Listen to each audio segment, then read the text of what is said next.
এবার weather update.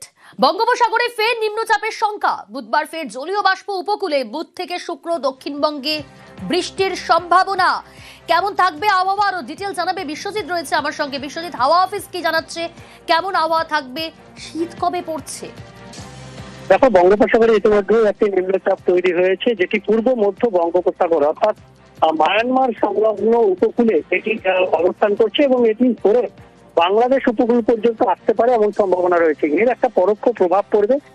ইতিমধ্যেই মৎস্যজীবীদের পূর্ব মধ্য বঙ্গোপসাগর এবং উত্তর পূর্ব বঙ্গোপসাগর সংলগ্ন বাংলাদেশ ও মায়ানমার উপকূলে যেতে নিষেধ করা হয়েছে এবং এর প্রভাব বুধবার থেকে শুক্রবার পর্যন্ত বাংলার উপকূলে অর্থাৎ পশ্চিমবঙ্গের উপকূলে পড়বে। মূলত উত্তর ও দক্ষিণ 24 পরগনাতে হালকা বৃষ্টির সম্ভাবনা বুধবার এবং বৃহস্পতিবার, এবং কিছুটা পূর্ব মেদিনীপুরের অংশে এর প্রভাব পড়তে পারে সামান্য। তবে বাকি জেলাতে হয়তো আংশিক মেঘলা আকাশ কোথাও কোথাও হতে পারে, বৃষ্টির সম্ভাবনা আর অন্য কোনো জেলাতে সেভাবে নেই। বেশ।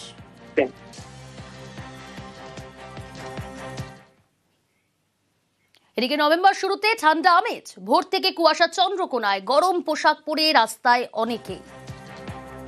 চন্দ্রকোনার ছবি দেখাচ্ছি আপনাদের। ভোর থেকে কুয়াশা চন্দ্রকোনায়। গরম পোশাক পরে রাস্তায় অনেকে।